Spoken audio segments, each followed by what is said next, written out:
Hi, I'm Arnold Schwarzenegger, and I would like a moment of your time because I wanted you to know something. I wanted you to know about Dr. Milton Friedman's TV series, Free to Choose. I truly believe that the series has changed my life. And when you have such a powerful experience as that, I think you shouldn't keep it to yourself, so I wanted to share it with you. Being free to choose for me means being free to make your own decisions, free to live your own life, pursue your own goals, chase your own rainbow, without the government breathing down on your neck or standing on your shoes. For me, that meant coming here to America, because I came from a socialistic country where the government controls the economy.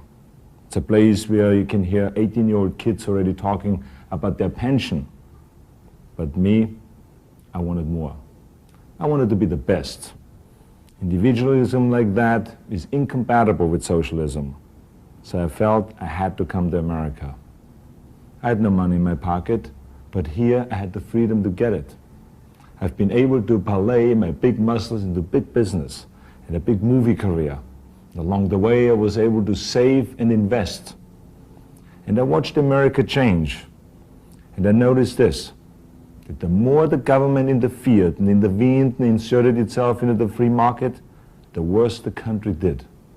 But when the government stepped back and let the free enterprise system do its work, then the better we did, the more robust our economy grew, the better I did, and the better my business grew, and the more I was able to hire and help others.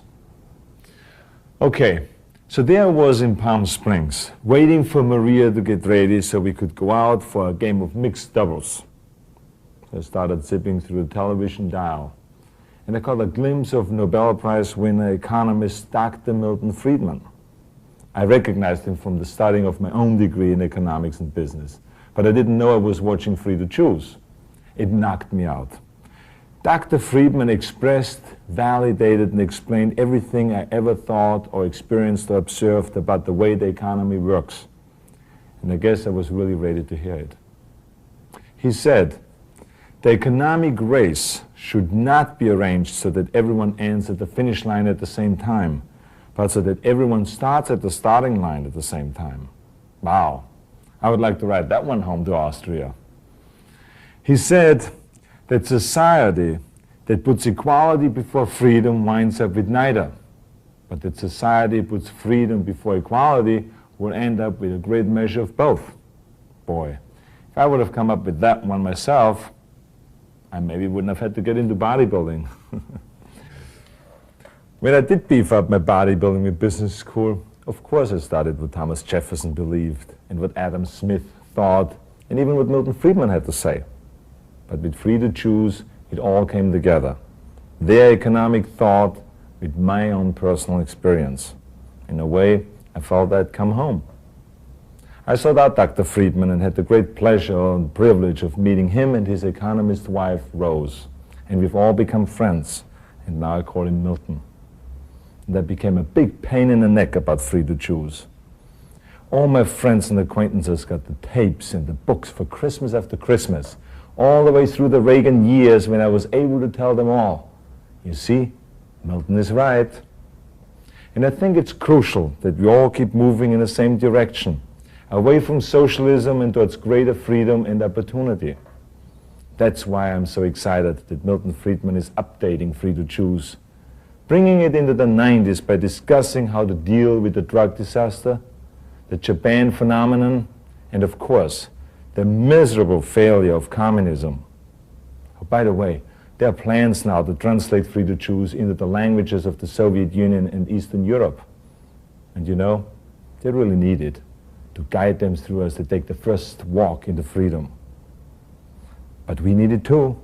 I recommend you the new TV series Free to Choose and encourage you to walk into the 21st century in freedom, in opportunity, and in success.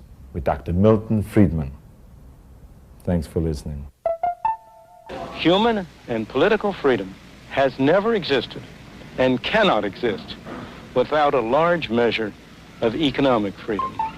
Freedom is making choices. What's best for me? What do I want to do? We all want to be free to choose. No government official is telling these people what to do. Parental control, parents choosing the teacher, parents monitoring the schooling.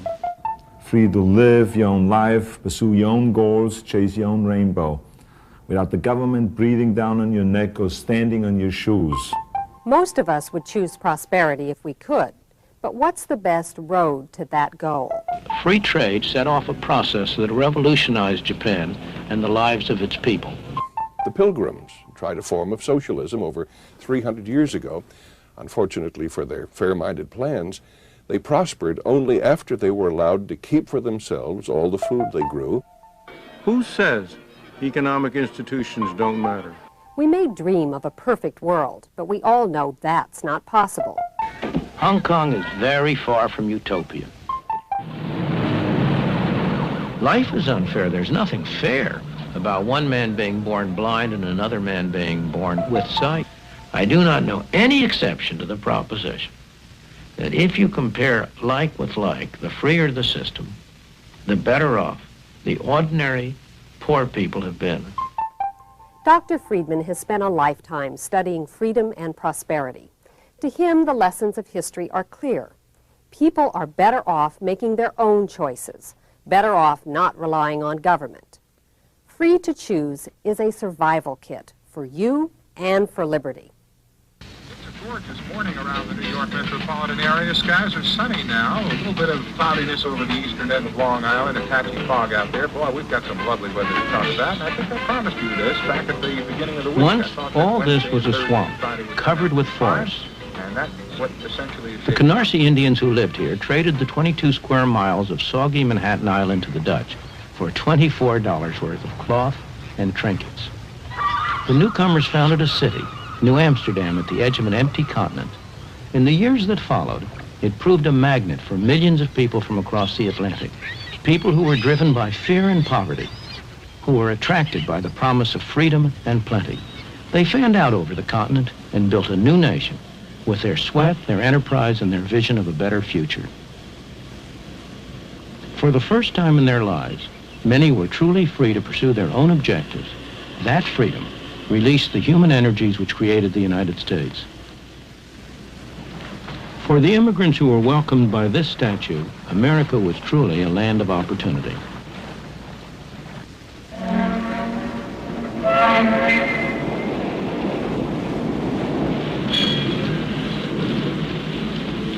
They poured ashore in their best clothes, eager and expectant, carrying what little they owned.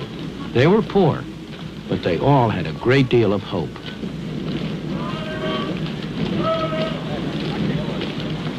Once they arrived, they found, as my parents did, not an easy life, but a very hard life.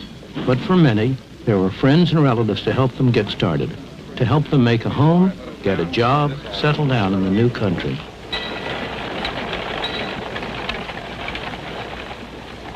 There were many rewards for hard work, enterprise, and ability. Life was hard, but opportunity was real. There were few government programs to turn to and nobody expected them. But also, there were few rules and regulations. There were no licenses, no permits, no red tape to restrict them. They found, in fact, a free market, and most of them thrived on it. Many people still come to the United States driven by the same pressures and attracted by the same promise. You can find them in places like this. It's Chinatown in New York, one of the centers of the garment industry, a place where hundreds of thousands of newcomers have had their first taste of life in the new country. The people who live and work here are like the early settlers. They want to better their lot, and they're prepared to work hard to do so. Although I haven't often been in factories like this, it's all very familiar to me, because this is exactly the same kind of a factory that my mother worked in when she came to this country for the first time at the age of 14, almost 90 years ago. And if there had not been factories like this here then, at which she could have started to work and earned a little money, she wouldn't have been able to come. And if I existed at all, I'd be a Russian or a Hungarian today instead of American. Of course, she didn't stay here a long time. She stayed here while she learned the language, while she developed some feeling for the country, and gradually she was able to make a better life for herself. Similarly, the people who are here now, they are like my mother, mostly immigrants from a distant country. They came here because they liked it here better and had more opportunities. A place like this gives them a chance to get started. They're not going to stay here very long or forever. On the contrary, they and their children will make a better life for themselves as they take advantage of the opportunities that a free market provides to them. The irony is that this place violates many of the standards that we now regard as every worker's right. It's poorly ventilated, it's overcrowded, the workers accept less than the union rate.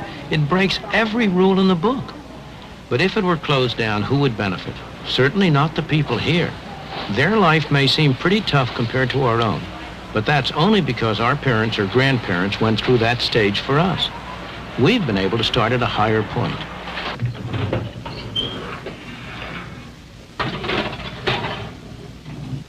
Frank Vasali's father was 12 years old when he arrived all alone in the United States. He'd come from Sicily. That was 53 years ago. Frank is a successful dentist with a wife and family. They live in Lexington, Massachusetts.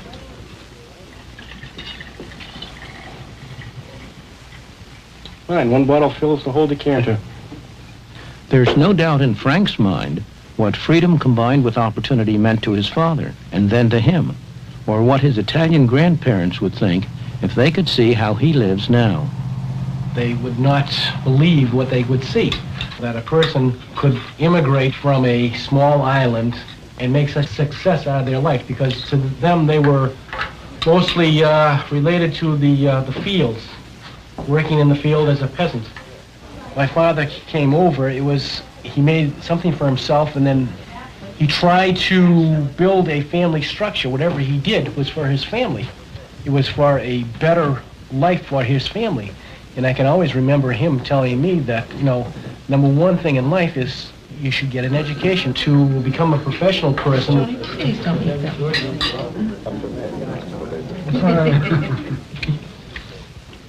The Vasali family, like all of us who live in the United States today, owe much to the climate of freedom we inherited from the founders of our country.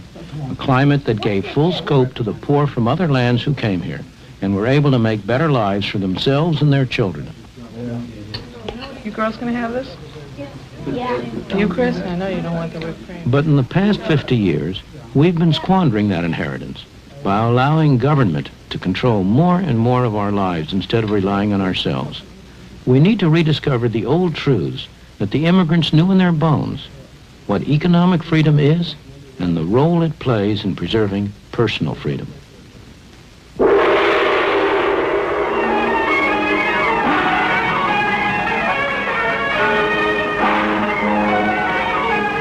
That's why I came here to the South China Sea. It's a place where there's an almost laboratory experiment in what happens when government is limited to its proper function and leaves people free to pursue their own objectives. Hong Kong, a place with hardly any natural resources. About the only one you can name is a great harbor. Yet the absence of natural resources hasn't prevented rapid economic development.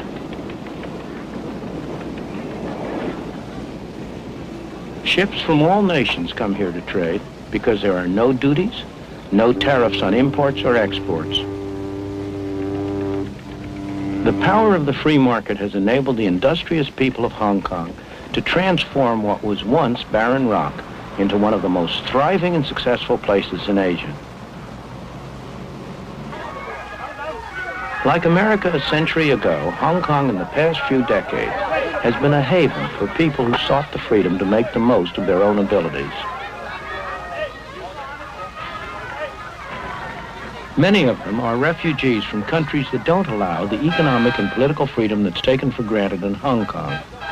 Despite rapid population growth, despite the lack of natural resources, the standard of living is one of the highest in all of Asia. People work hard, but Hong Kong's success is not based on the exploitation of workers. Wages in Hong Kong have gone up fourfold since the war. And that's after allowing for inflation. The workers are free to work what hours they choose, free to move to other jobs if they wish. The market gives them that choice. You can be sure that somebody somewhere is willing to pay for these cheap plastic toys. Otherwise, they simply wouldn't be made.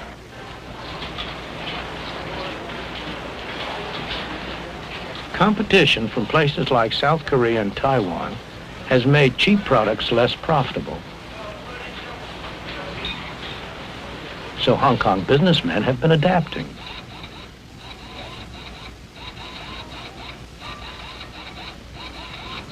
They've been developing more sophisticated products and new technology that can match anything in the West or East. And their employees have been developing new skills.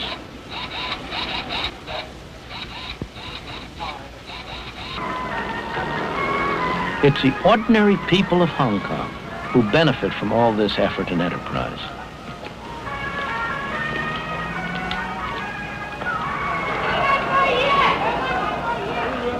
This thriving, bustling, dynamic city has been made possible by the free market. Indeed, the freest market in the world. The free market enables people to go into any industry they want, to trade with whomever they want, to buy in the cheapest market around the world, to sell in the dearest market around the world. But, most important of all, if they fail, they bear the cost. If they succeed, they get the benefit. And it's that atmosphere of incentive that has induced them to work, to adjust, to save, to produce a miracle. This miracle hasn't been achieved by government action, by someone sitting in one of those tall buildings telling people what to do. It's been achieved by allowing the market to work.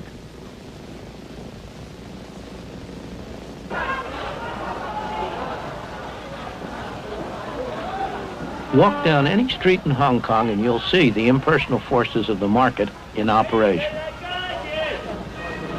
Mr. Chung makes metal containers. Nobody's ordered him to. He does it because he's found that he can do better for himself that way than by making anything else. But if demand for metal containers went down, or somebody found a way of making them cheaper, Mr. Chung would soon get that message. A few doors away, Mr. Yu's firm has been making traditional Cantonese wedding gowns for 42 years. But the demand for these elaborate garments is falling. The firm has already gotten that message and is now looking for another product. The market tells producers not only what to produce, but how best to produce it through another set of prices. The cost of materials, the wages of labor, and so on. For example, if these workers could earn more doing something else, Mr. Ho would soon find a way to mechanize his picture frame production. Inside this Chinese medicine shop, a market transaction's going on. The customer's confidence that this painful-looking ordeal will help him doesn't rest on any official certification of the bone doctor's qualifications.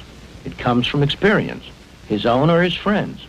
In his turn, the doctor treats him not because he's been ordered to, but because he gets paid. The transaction is voluntary, so both parties must expect to benefit or it will not take place.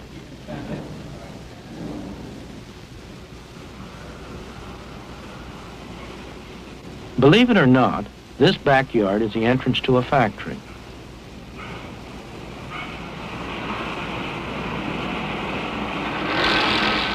The workers here are some of the best paid in Hong Kong. It's hot, sticky, and extremely noisy. The workers are highly skilled, so they can command high wages.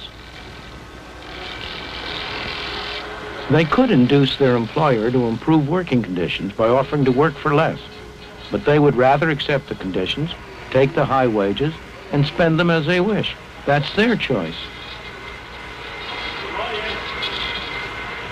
The best-known statement of the principles of a free market, the kind of free market that operates in Hong Kong, was written on the other side of the world.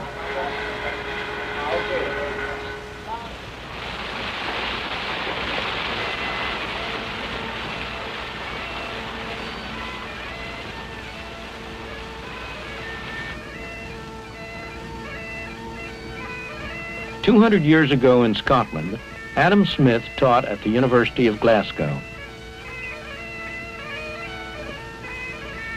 His brilliant book, The Wealth of Nations, was based on the lectures he gave here.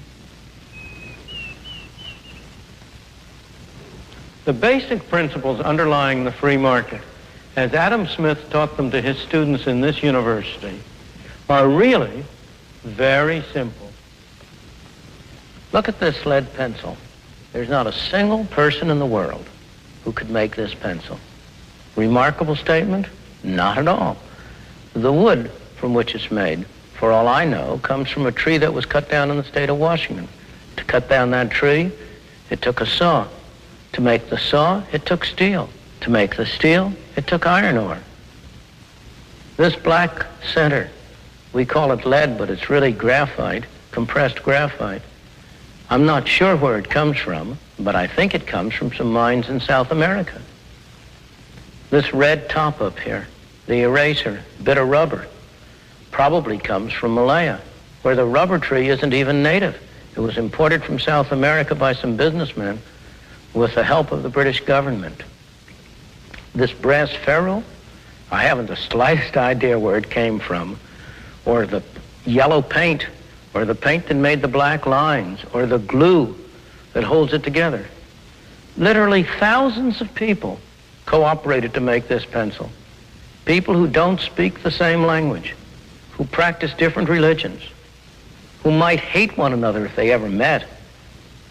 When you go down to the store and buy this pencil, you are in effect trading a few minutes of your time for a few seconds of the time of all those thousands of people. What brought them together and induced them to cooperate to make this pencil? There was no commissar sending out orders from some central office.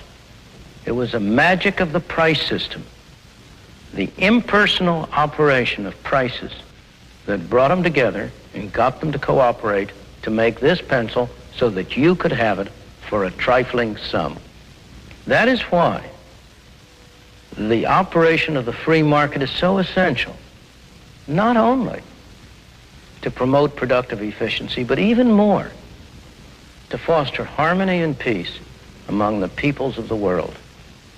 These people are crossing between two very different societies. This is Lo Wu, the official border crossing point between China and Hong Kong. On this side of the border, people are free not only in the marketplace, but in all their lives. They are free to say what they want, to write what they want, to do pretty much as they please. Not so over there. That is why people in China who cannot get permission to leave go to desperate lengths to escape. They risk their lives in the process. Many lose their lives, but that doesn't keep others from following. Some are attracted by the higher material standard of life in Hong Kong, but more by the natural human desire to be free. The people who get official permission to leave China are fortunate. They're going to be able to enjoy the benefits of the economic freedom they'll find in Hong Kong. But more important, that will give them a much wider freedom. Human and political freedom has never existed and cannot exist without a large measure of economic freedom.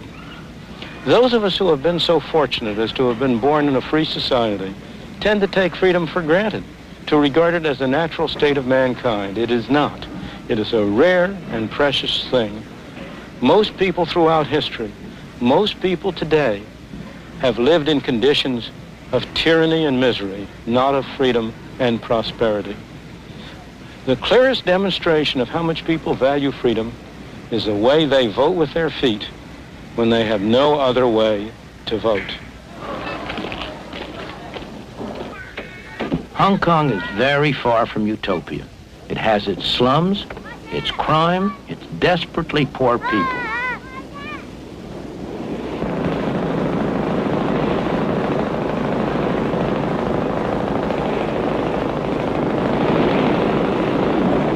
But the people are free. That's, after all, why so many of them have come here, despite having to live in leaky houseboats in one of Hong Kong's many small harbors. Here, they have the freedom and the opportunity to better themselves, to improve their lot, and many succeed. There is an enormous amount of poverty in the world everywhere.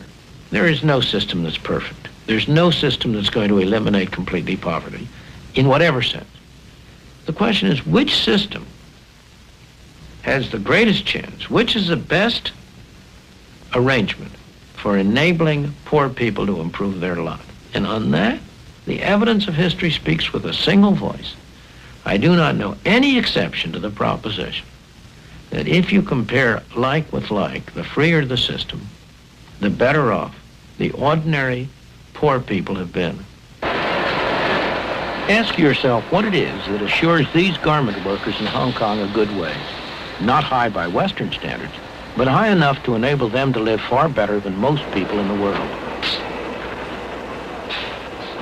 It's not government or trade unions that do it. These workers do well because there's competition for their labor and skills.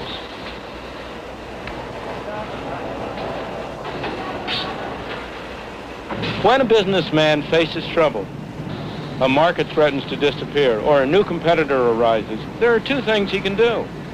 He can turn to the government for a tariff or a quota or some other restriction on competition, or he can adjust and adapt. In Hong Kong, the first option is closed. Hong Kong is too dependent on foreign trade so that the government has simply had to adopt a policy of complete non-interference. That's tough on some individuals, but it's extremely healthy for the society as a whole. Only the businessmen who can adapt, who are flexible and adjustable, survive, and they create good employment opportunities for the rest. The complete absence of tariffs or any other restrictions on trade is one of the main reasons why Hong Kong has been able to provide such a rapidly rising standard of life for its people. In all this, the government of Hong Kong has played an important part, not only by what it has done, but as much by what it has refrained from doing. It has made sure that laws are enforced and contracts honored. It has provided the conditions in which a free market can work. Most importantly, it has not tried to direct the economic activities of the colony.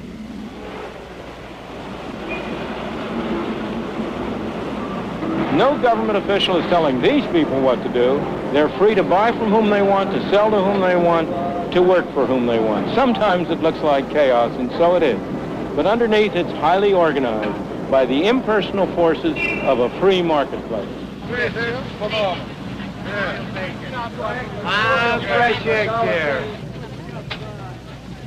The impersonal forces of a free marketplace at work, back here in the United States. Hey, 2 broccoli, $1.25.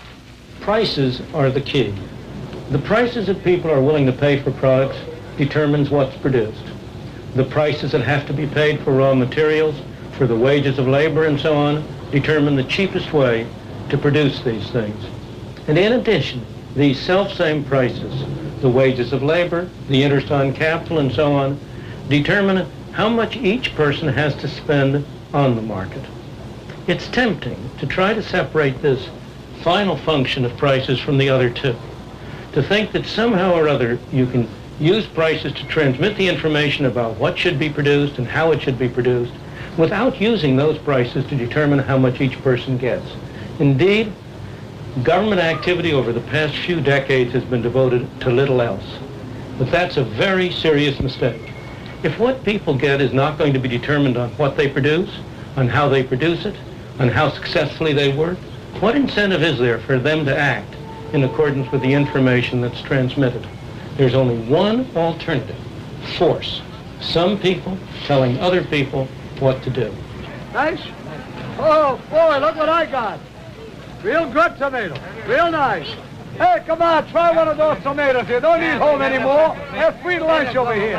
You eat for nothing over here. Go ahead, eat. We don't charge you. Have a free lunch. I know, I'm going to. That's right. Free lunch. Free lunch. The fundamental principle of a free society is voluntary cooperation. The economic market, buying and selling, is one example, but it's only one example. Voluntary cooperation is far broader than that. To take an example that at first sight seems about as far away as you can get, the language we speak.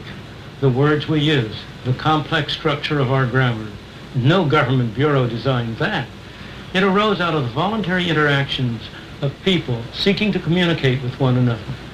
Or consider some of the great scientific achievements of our time, the discoveries of an Einstein or a Newton, the inventions of a Thomas Alva Edison or an Alexander Graham Bell, or even consider the great charitable activities of a Florence Nightingale or an Andrew Carnegie. These weren't done under orders from a government office. They were done by individuals deeply interested in what they were doing, pursuing their own interests and cooperating with one another. This kind of voluntary cooperation is built so deeply into the structure of our society that we tend to take it for granted. Yet the whole of our Western civilization is the unintended consequence of that kind of a voluntary cooperation, of people cooperating with one another to pursue their own interests, yet in the process building a great society.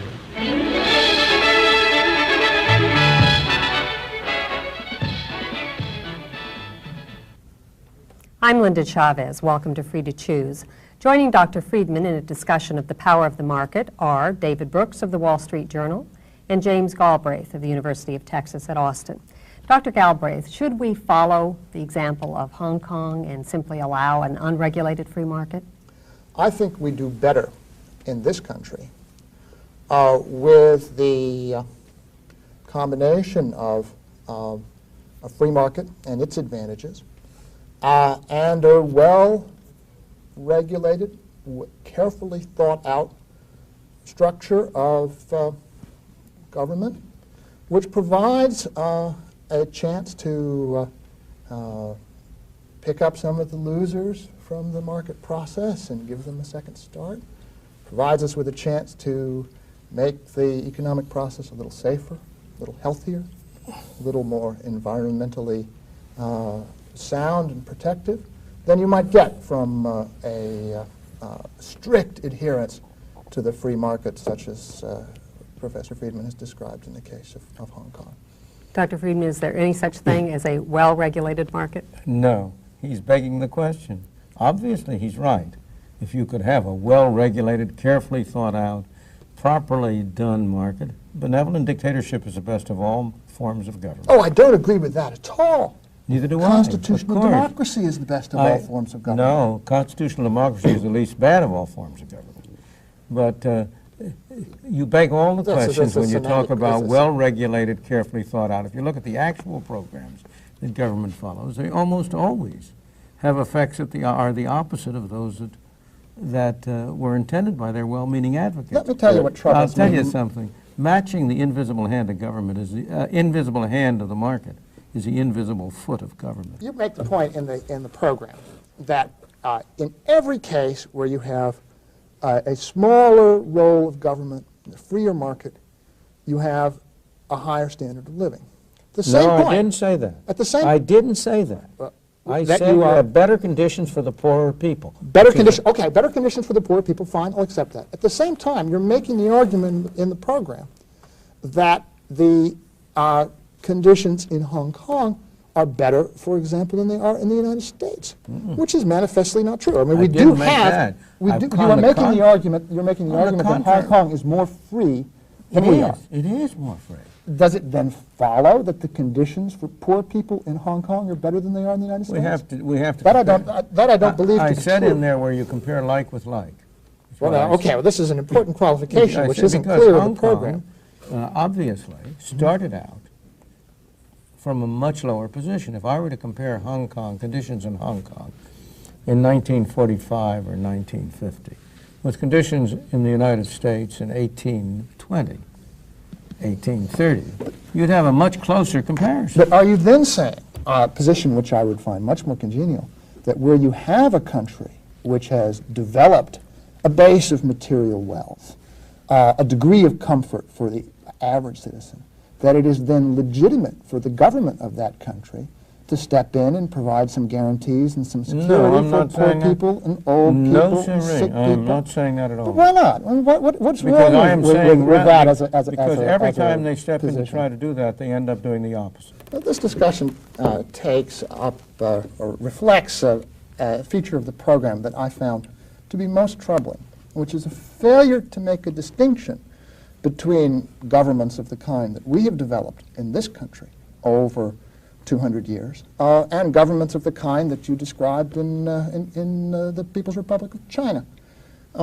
It's perfectly clear that one can have, and many countries do have, the curse of repressive dictatorships. It's also perfectly clear that an economy that's organized by commissars is going to fail, and we certainly have seen laid out before us over the last several years the ashes of those failed economies. But is it possible to take the example of the Soviet Union, of Poland, of Hungary, and to say because their governments, which were after all dictatorships modeled after the system of government installed in the Soviet Union by Stalin, are in fact parallel to the actions of our government, which is a government which operates on many different federal levels, and where fundamentally what you have is the ability of the ordinary citizen whose power is not weighted by the amount of money he has or she has to use the vote in order to make some collective decisions. Now, there are 3,400 pages in the Clean Air Act. Where's the citizen in there? Granted, after 10 years of Reagan's Washington, you've got a problem a serious problem of corruption in our democratic system. Does that mean that we should abandon the idea that you have a democratic process that should be entrusted with certain important decisions? I don't think so. You don't have a democratic process in the sense in which you mean it. We have a democracy. We have a majority rule. But the majority that rules is a collection of minorities. It's a collection of special interests. You cannot tell me that the consumers of this country would vote for a sugar quota that makes the price of sugar 3 times the world price. When you say you can't compare it to Russia, you're quite right, but only because they are 100% and we're 50%. If our system, if our present regulations and rules had prevailed, if our scope of government had prevailed 100 years ago, we wouldn't be where we are today. Let me understand you, Dr. Friedman. Do you believe that there should be no role at all whatsoever for government? Of course there should be a role for government. There's what a is very that important role for government. The role for government is, first of all, to protect people from coercion physical coercion by their neighbors or by foreign countries. It is to protect the national defense and to protect law and order at home. There's a role for government in enabling us to have a mechanism whereby we decide on the rules by which we want to run, how we define private property, what we mean by private property. There's a role for government in adjudicating disputes between us. There is a role for government, a very important role. And I believe our government played that role quite well for about 100 years, until the Great Depression. I'd go a little further. I think there is a health and safety role as well. The problem is you have to keep your regulations simple and minimal. You have to realize that there are costs, and often the costs outweigh the benefits. In fact, in Washington, there are interests who want to divert costs to themselves. So there's sort of a built-in structure, a dynamic, to make costs outweigh the benefits. Well, we're making progress here. I would add that there's a role, the government has a role to protect the environment. I would say the government has a role to set standards for products in areas where information is very costly for the individual consumer to obtain. I like very much the fact that the steaks that dentist was eating were inspected by the USDA. Their purity was guaranteed by a rather well-functioning aspect of our government. Go ahead. On the other hand, you've got the FDA, which has these long delays, 10 years to get a drug approved. So the effect is that you have to be a big drug company to get any kind of, to enter the market, and you basically are closing off the market. On the other hand, you've had a set of regulations which have disappeared without any well-justified regrets. For example, the regulations that govern the entry into interstate trucking, the regulations that govern entry and rates in airlines. Incidentally, that was done under the Reagan administration. No. Those reforms were done under the Carter administration. They were started under the Carter administration. They were, and completed under the Reagan. Oh, they were not. They were stalled under the Reagan administration. It doesn't really matter. No, it does matter a great deal. Question of who favors these things and on what merits. But there's no doubt that Carter did the heavy lifting on deregulation. Thank you. But in any event, I'm not trying to defend one political party or another.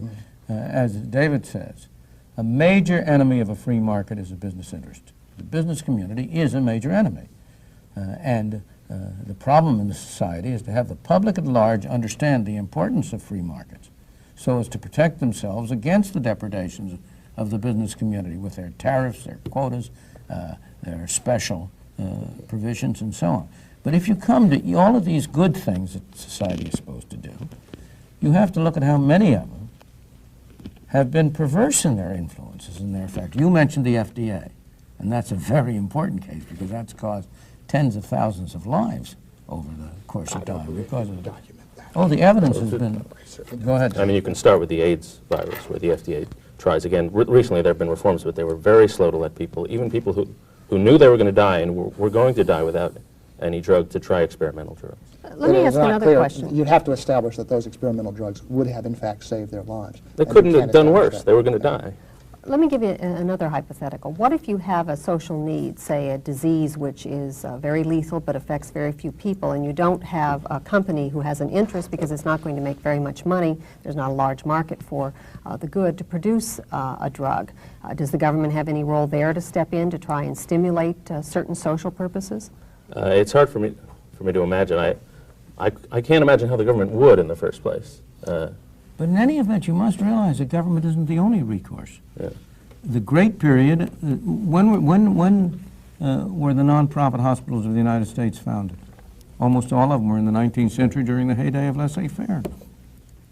There are private charitable activities, which are essentially the most effective way of handling the kind of things you've described. Yeah, right. A little bit of faithfulness to history surely would cause you to concede that in 1937, when we inaugurated Social Security, 1965, when we inaugurated Medicare, we did so because the private charitable systems, the private insurance systems to care for people when they were old and when they were sick were failing in a gross way to meet the needs of the American people. And those programs, which are government programs, have at least had the virtue of extending the access to health care and extending income security when you're old to a very, very large part of the population that never had it before. And I would argue to you that in addition to the regulatory functions and the judicial functions that we certainly agree on, that there is in a rich society which can afford to take care of people who fall out of the market process, who aren't lucky or gifted or fortunate in their economic lives, to take care of those people when they are old and when they're sick. But what about the extent to which the same society that you describe, the same logic that you describe, makes them poor? What about the minimum wage, which prevents many people from getting employment? What about the rent controls, which destroy housing in the cities? And you're trying to look at I'm beginning to switch over. You can point to the minimum wage, which everybody agrees increases unemployment among the poor, especially. But what about the environment? I mean, if you have if you have a simple environmental law, I mean, the reason the West is cleaner than the East, the Eastern Bloc, is the main reason is we're richer. We can afford to do it. The problem, so far as the environment is concerned, the real function of the government is to define the property rights. And it is quite clear that if I force you to take bad water for good water, well, then I ought to pay you. I'm not quarreling with that. But if you look at the actual environmental measures that government takes, they often have harmful effects and not positive effects. The new clean air bill that has just been passed, for example, is going to cost an enormous amount of money. Well, nobody knows how much. In principle, of course, your argument is one which many economists are sympathetic to, and I have some sympathy for it. But the technical facts of environmental control are such that it is often very, very costly to define the property rights in a way in which you can generate an efficiently functioning market. That is why you don't have a privately organized market. The information cost of those transactions is extremely high. So in some cases, what you want to have the government do is say, if there is mercury in the water, You find out who's putting it in, and you shut them But down. let's look at And what the that's government... a reasonable way to proceed, because the alternative is extremely costly. But let's look at what the government actually does. In the United States today, the federal government spends an amount of money which is 25% of the national income. State and local governments spend an additional 17% of the national income. That's 42% altogether. Now, some of that is doing good, of course. It'd be very hard to spend that amount of money. But an enormous amount of that is simply taking money from some and giving it to others, and very often taking it from poor and giving it to well-to-do. Now, you're counting, of course, Social Security in that, which is taking money from the payroll tax from working people and transferring it to the others. On the whole, so far as Social Security is concerned, the people who pay are poorer than the people who benefit. Gentlemen, we are out of time. Thank you for watching Free to Choose. Next week, we'll be discussing what happens when government enters the marketplace. When anyone complains about unfair competition, consumers beware. That is really a cry for special privilege, always at the expense of the consumer.